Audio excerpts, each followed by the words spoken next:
ETF index mutual funds నేర్చుకుని stock మార్కెట్లో రాణించాలనుకుంటున్నారా? వెంటనే ఈ నెంబర్కి కాల్ చేయండి.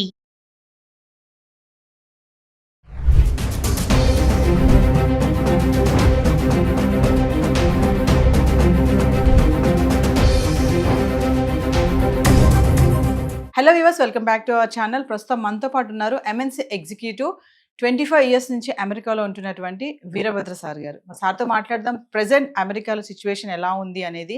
ఈరోజు చూసుకుంటే మరి 8 లక్షల మందిని ట్రంప్ గెట్అవుట్ అంటున్నాడు. చాలా మందిని రిటర్న్ పంపించేస్తున్నారు, మిలిటరీ ఎయిర్ క్రాఫ్ట్ బుక్ చేసి కూడా. మరి ఒక్కసారి సార్తో మాట్లాడదాం. మరి అక్కడ ఉన్నారు కాబట్టి అక్కడ ప్రెసెంట్ సిచ్యువేషన్ ఏంటి, మన వాళ్ళు ఎలాంటి ఇబ్బందులు పడుతున్నారు అనే దానిపైన.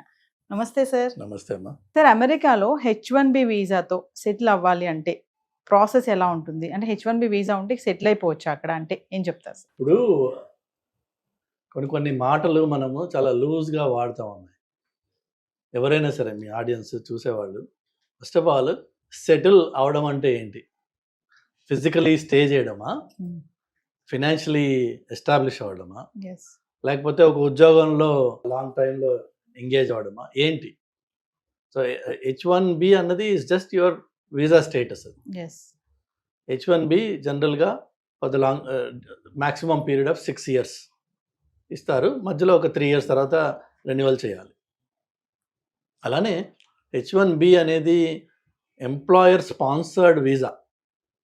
ఒక ఎంప్లాయరు నేను నా ప్రయత్నాలు నేను చేసి లోకల్గా ఉద్యోగుల కోసం వెతికితే నాకు కావాల్సిన స్కిల్ అండ్ ఎక్స్పీరియన్స్ ఉన్నవాళ్ళు దొరకలేదు కాబట్టి నేను H1 ఫైల్ చేస్తున్నా అని ఒక అండర్టేకింగ్ ఇచ్చి, ఎఫిడవిట్స్ ఇచ్చి, దానికి తగ్గట్టుగా తను చేసిన ఎఫర్ట్స్ ఏంటి, మినిమం 3 months ఎంతో పబ్లిష్ చేసి, ఎన్ని రెజ్యూమ్స్ వచ్చాయి, ఎంతో ఫిల్టర్ చేసాము, ఇవన్నీ ప్రూవ్ చేయాలి అది ఆ కంపెనీ. అప్పుడు వాళ్ళు ఫైనల్గా H1 ఫైల్ చేస్తారు. ఆ H1లో ఎవరన్నా నాలాంటి వాడు వచ్చాడు అనుకుందాం.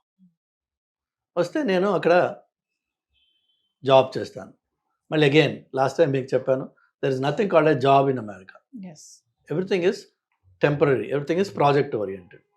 సో మనము ఒక ప్రాజెక్ట్కి వాళ్ళు హైర్ చేసినట్టయితే అది 3 నెలల, 6 నెలల, సంవత్సరమా ఆ ప్రాజెక్ట్లో మనం వర్క్ చేస్తాం. ఒకవేళ లాంగర్ ప్రాజెక్ట్స్ ఉన్నాయి, లాంగ్ టైం నడిచే ఎంగేజ్మెంట్స్ ఉన్నాయి, లేదంటే ఒక ప్రాజెక్ట్ నుంచి ఇంకో ప్రాజెక్ట్కి, ఇంకో ప్రాజెక్ట్ నుంచి ఇంకో ప్రాజెక్ట్కి, అట్లా అదే ఎంప్లాయర్ దగ్గర మీరు 3 ఏళ్ల పాటు కంటిన్యూ అయ్యారనుకుందాం. అప్పుడు 3 ఏళ్ల తర్వాత all you have to do is get your H1 renewed. ఆ రెన్యువల్ మళ్ళీ అప్రూవ్ రాగానే జనరల్గా మన పిల్లలు చేసేది ఏంటంటే ఇండియాకి వచ్చి స్టాంపింగ్ చేయించుకొని మళ్ళీ వెనక్కి వెళ్తారు కదా. అది ఇండియాకే రావక్కర్లా, వేరే వేరే మెథడ్స్ కూడా ఉన్నాయి. అసలు యాక్చువల్గా మీరు స్టాంపింగ్ చేయాల్సిన అవసరం కూడా లేదు మీకు. Stamping is only for the purpose of travel తప్ప మీరు విత్ ఇన్ ద కంట్రీ ఉంటే అదే కాగితం మీద మీరు అన్ని పనులు చేసుకోవచ్చు. కానీ చాలా మటుకు మన వాళ్ళందరూ అనుకునేది ఏంటంటే రెన్యువల్ అయింది కాబట్టి నేను ఇండియాకి వెళ్ళాలి, దీన్ని స్టాంపింగ్ చేయించుకుని రావాలి వస్తారు. ఓకే, వచ్చారు. వచ్చిన తర్వాత మళ్ళీ అనదర్ 3 years అది కంటిన్యూ అవుతుంది. అలానే ఒకవేళ అదే ఎంప్లాయర్ మీకు మళ్ళీ వేరే ప్రాజెక్ట్లో పెట్టి వేరే ఎంగేజ్మెంట్స్ ఇచ్చి మీకు కంటిన్యూ చేశాడు అనుకోండి, అక్కడే మీరు 6 ఏళ్ల పాటు సెటిల్ అవ్వచ్చు. సెటిల్, అది దట్స్ వన్ వే మనం సెటిల్ అంటాం. But it's again temporary for 6 years. ఈ లోపు green card, permanent residency process ఒకవేళ అదే ఎంప్లాయరు ఆయన దయా కరుణం ఉంటే బాగుంటే ఏం చేస్తారంటే they will initiate green card process. మళ్ళీ అక్కడ లేబర్ సర్టిఫికేషను అన్నీ వాళ్ళు వెళ్తారు. వెళ్ళి గ్రీన్ కార్డ్ కోసం అని చెప్పి again H1 or labour certification, then I-140, then eventually permanent residency or adjustment of status అంటారు దాన్ని, గ్రీన్ కార్డ్. సో అది మళ్ళీ ఒక ప్రాసెస్. అది 6 ఏళ్ళు అయిపోయిన వాడికి ఈ లేబర్ సర్టిఫికేషన్ I-140 కూడా కంప్లీట్ అయి ఉన్నట్టయితే వాళ్ళు ఎవ్రీ 2 years, ఎవ్రీ 1 year మీకు రెన్యూ చేసుకుంటూ ఉండొచ్చు. ఆటోమేటిక్గా అప్రూవ్ కూడా చేస్తారు. అది గ్రీన్ కార్డ్ వచ్చేంత వరకు, అంటే మన టర్న్ వచ్చేంత వరకు ఇది రెన్యూ చేసుకుంటూ అక్కడ ఎక్స్టెండ్ చేసుకుంటూ ఉండొచ్చు. అంటే H1B వీసా ఉన్న వాళ్ళకి గ్రీన్ కార్డ్ ఈజీగా వచ్చేస్తుంది సార్? ఈజీ ఏది లేదు. ఇప్పుడున్న స్టాటిస్టిక్స్ ప్రకారం కొన్ని స్టేటస్లో గ్రీన్ కార్డ్ కావాలంటే మీరు 70 years, 60 years వెయిట్ పీరియడ్ ఉందన్న. అంటే మన లైఫ్ టైంలో అది రాదు. సో అమెరికాకి వెళ్ళి సెటిల్ అంటే ఇదే. స్టేటస్లో స్టేటస్ నన్ను ఇక్కడి నుంచి ఉద్యోగం లేకపోయినా బయటికి పంపించరు అనే స్టేటస్కి రావడం అంటే గ్రీన్ కార్డ్ తెచ్చుకోవడం. గ్రీన్ కార్డ్ వస్తే now you are settled physically in America. Physically economically which is job ఏదైనా ఉందా లేదా మీకు. ఆ జాబ్స్ ఇంత ముందు కూడా మీకు చెప్పాను నేను, అన్నీ టెంపరీ ఉంటాయి, కొన్ని మాత్రమే కార్పొరేట్ జాబ్స్ ఉంటాయి. ఇప్పుడు నేను ఒక పెద్ద కంపెనీకి వర్క్ చేస్తున్నా. So there is a sense of security. It's not like వాళ్ళు ఏదో ఫైర్ చేయడానికి కాదు, వాళ్ళకు కూడా బుక్స్ తారుమారయ్యి ప్రాఫిట్స్ తగ్గినప్పుడు, మార్కెట్ ప్రెషర్స్ ఉన్నప్పుడు, లేదంటే ఇప్పుడు ట్రంప్ చేసే హంగామా చూసినప్పుడు వాళ్ళకు కూడా భయానికి వాళ్ళు ఏం చేస్తారు, దే కట్ డౌన్. లేకపోతే కంపెనీ డైరెక్షన్ మారుతుంది. రీసెంట్గా గూగుల్ అన్నది all hardware and platform guys will let you go. ఎందుకంటే గూగుల్ వాళ్ళ డైరెక్షన్ మారుస్తున్నారు కాబట్టి. సో అలాంటప్పుడు గూగుల్ అనే పెద్ద కంపెనీలో 1,00,000 మంది ఉన్న కంపెనీలో మీకు ఒక పాకెట్ ఆఫ్ డిపార్ట్మెంట్స్ని ఎలిమినేట్ చేస్తే ఆటోమేటిక్గా జాబ్స్ పోయినాయి. సెటిల్ అన్నది ఏం లేదు అక్కడ. ట్రంప్ ఇప్పుడు అంటున్నాడు కదా సార్, సెటిల్ అవ్వడానికి అమెరికా రాకండి అని అయితే ఒక స్టేట్మెంట్ ఇస్తున్నారు కదా, అది ఎవరికి వర్తిస్తుంది?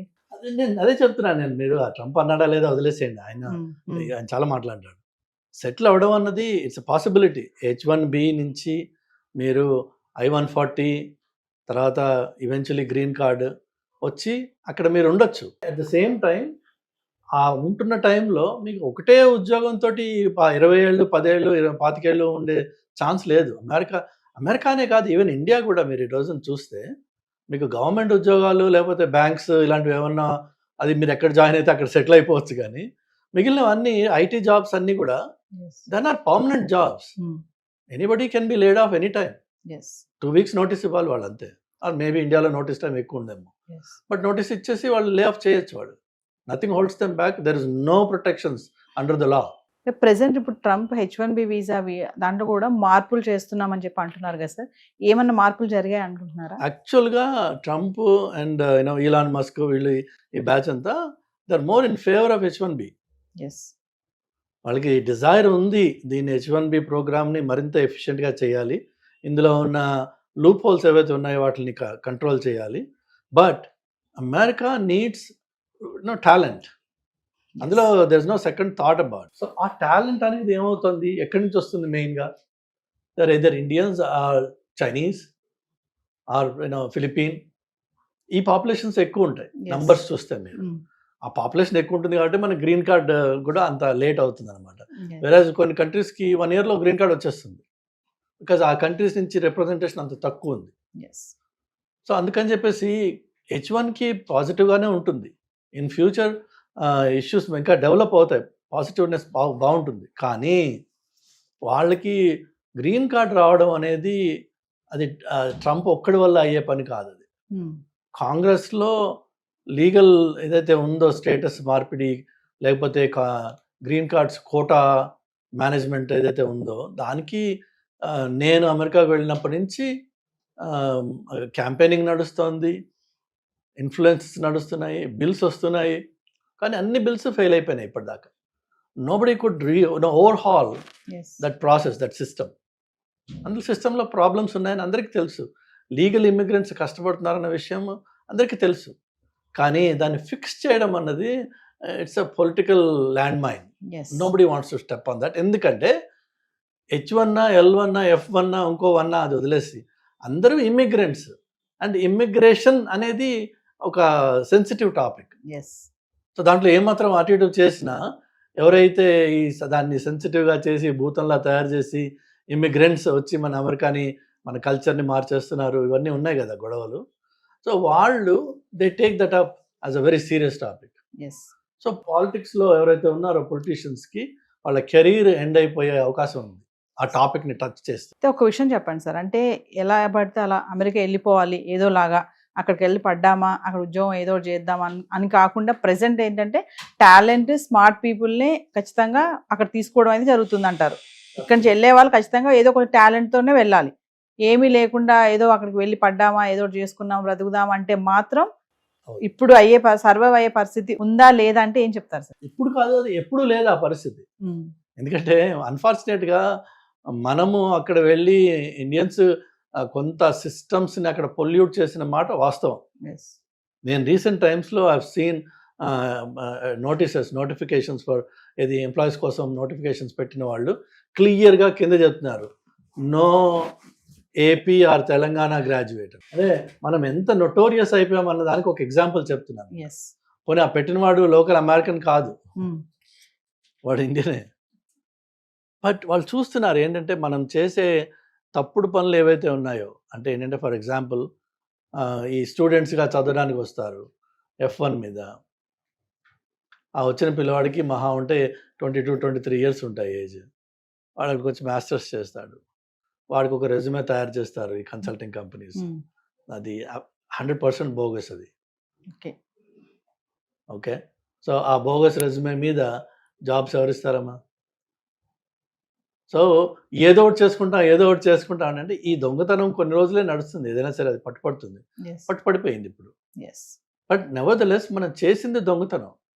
నేను అమెరికాకి వెళ్ళి ఏదో ఒకటి చేసుకుని బతికేస్తాను అనే ప్రసక్తి లేదు అక్కడ. అంటే ప్రెజెంట్ ఒక విషయం చెప్పండి సార్, ప్రెజెంట్ మాత్రం అక్కడికి వెళ్తే టెంపరీ, నువ్వు జాయిన్ చేసానికి వెళ్ళినా చదువుకోవడానికి వెళ్ళినా ఏదైనా సరే టెంపరీగానే ఉండి రావాలి తప్ప అక్కడ సెటిల్ అవ్వడం అనే ఆలోచన అనేది ఇప్పుడున్న పరిస్థితిలో లేదు అని అనుకోవచ్చు అంటారా? టెంపరీ అంటే మీరు అమెరికాకి విజిట్కి వెళ్ళి రావడం అనేది ఉంది కదా, దాన్ని B1 B2 వీసా అంటారు. అలా వెళ్ళేసి సరదాగా 3 నెలలు 2 నెలలు తిరిగేసి వస్తాను నేను, అది కూడా ఆ వీసా అప్రూవ్ అయితే వెళ్ళి తిరిగి రండి, ప్రాబ్లం లేదు. కానీ అక్కడికి వెళ్ళి నేను ఏదో ఒక ఆడ్ జాబ్ చేసుకుంటాను, ఆడ్ జాబ్స్ అంటారు వాటిని. ఏదైతే మీకు ఎంప్లాయర్ చెక్ రూపకంగా మీకు శాలరీ ఇవ్వలేడు, బై క్యాష్ ఇస్తారు. ఎందుకంటే ఎంప్లాయర్కి కూడా తెలుసు is not suppose to employ you, కానీ వాడు వాడుకున్నాడంటే క్యాష్ రూపకంగా డబ్బులు ఇస్తాడు. That means you are living an illegal life. మీరు నిర్ణయం చేసుకోవాల్సిందల్లా మీ ఆడియన్స్ అందరికి ఎవరికైనా నేను చెప్పేది ఏంటంటే, అక్కడికి వెళ్ళి ఆ బతకాల్సిన అవసరం ఉందా నీకు? అక్కడికి వెళ్ళి అంత హీనంగా ఏ మెక్డానల్డ్స్లోనో లేదంటే ఏ ఇండియన్ రెస్టారెంట్లోనో నలుగురికి సర్వ్ చేయడమో, లేదంటే గిన్నెలు కడగడమో, లేదంటే స్టోర్స్లో పనిచేయడమో అర్ధరాత్రి అపరాత్రి, అక్కడ ఉండే రిస్కులు ఉన్నాయి. బట్ ఆ వర్క్ కోసం అని చెప్పి నువ్వు అమెరికాకి వెళ్ళాలా? డాలర్ కన్వర్షన్ అంత గొప్పదా? అంత అవసరమా? అది లేక ఇక్కడే మన అహంకారం ఏదైతే ఉందో కొంచెం అహాన్ని కొంచెం కంట్రోల్ చేసుకుని ఎంతోమంది మాస్టర్స్ చేసి ఇంజనీరింగ్ చేసి ఫార్మస్యూటికల్ డిగ్రీస్ చేసి పిల్లలు పానీపూరి బండి పెట్టుకున్నారు. ఇండియాలో హైదరాబాద్లో ఉన్నారు మీకు మాస్టర్స్ చేసి పానీపూరి పెట్టుకున్న వాళ్ళు రోజుకి 3,000 2,000 4,000 సంపాదిస్తున్నారు వాళ్ళు. తప్పేంటి అందులో? కానీ మనకేంటంటే డిగ్నిటీ ఆఫ్ లేబర్ అని చెప్పి ఒకటి ఇండియాలో ఇక్కడ ఉంది. అదంతా నేను చేస్తా, ఇదంతా నేను చేస్తా అక్కర్లా. నువ్వు ఏదైనా సరే, ఏ పనైనా సరే, ఫస్ట్ ఆఫ్ ఆల్ నీ సెల్ఫ్ రెస్పెక్ట్ మెయింటైన్ చేసుకుని నువ్వు పని చేసినట్టయితే అది నీకు గర్వంగా ఉంటుంది, ధైర్యంగా ఉంటుంది. నువ్వు దొంగతనంగా బతకాల్సిన అవసరం లేదు. అక్కడ మీకు డ్రైవర్స్ లైసెన్స్ రాదండి మీకు స్టేటస్ లేకపోతే, which means you can never drive. వేరే వాళ్ళ కారులో అయాపా అని అడుకుని తిరగాలి తప్ప యూ కెన్ నెవర్ డ్రైవ్.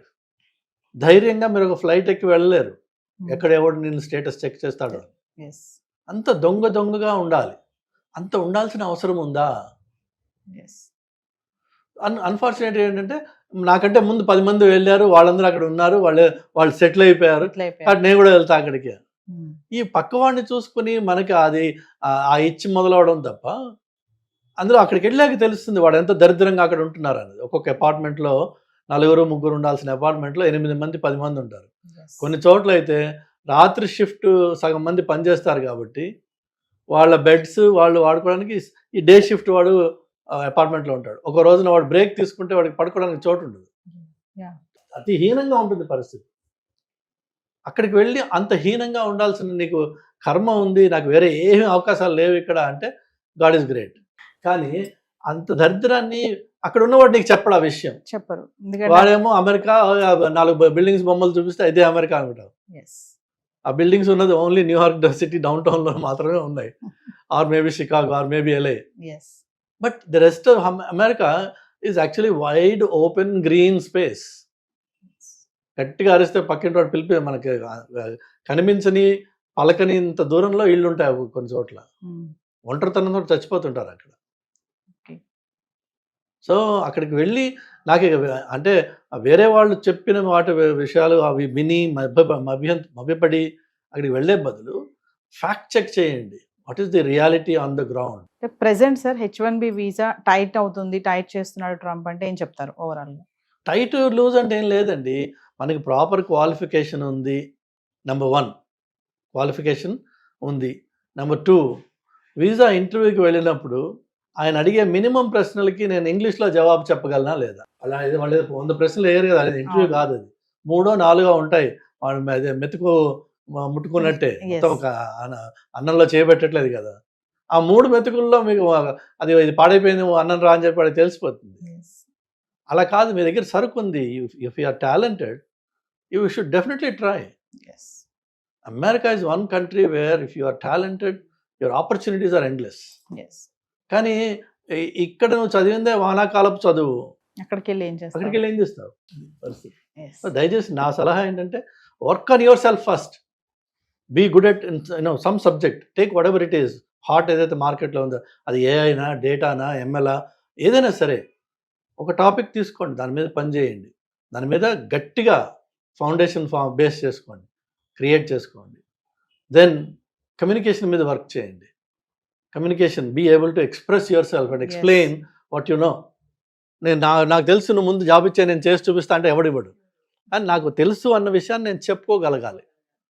ఇవి 2. 3వది వచ్చేసి I need to be presentable.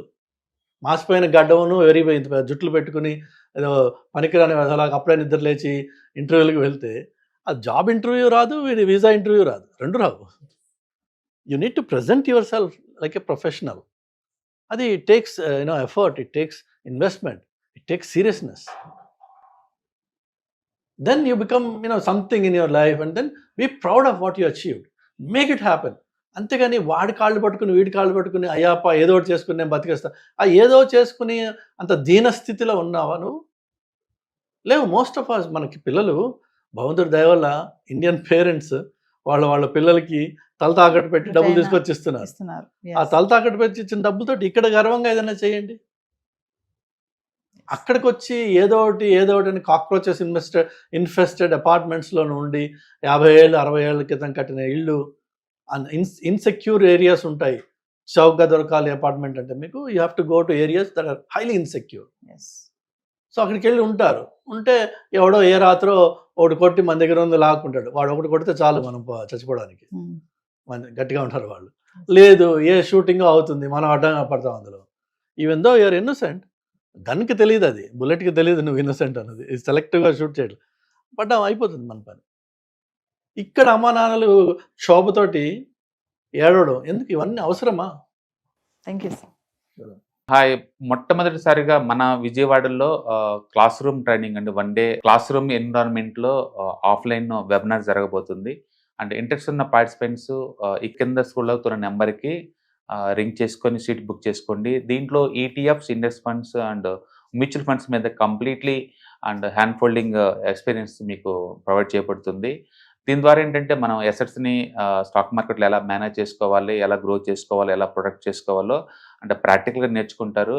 And మీ ఇప్పటి వరకు మనం ఆన్లైన్లోనే మీరు అటెండ్ అవుతున్నారు. ఇక నుంచి మీరు మన విజయవాడ సిటీలోనే అండ్ లైవ్లో క్లాస్ రూమ్ ఎన్విరాన్మెంట్లో నేర్చుకునే ఛాన్స్ దొరుకుతుంది. కాబట్టి ఇంట్రెస్ట్ ఉన్న పార్టిసిపెంట్స్ కింద స్క్రోల్ అవుతున్న నెంబర్కి పింగ్ చేసి సీటు రిజర్వ్ చేసుకోండి. Thank you.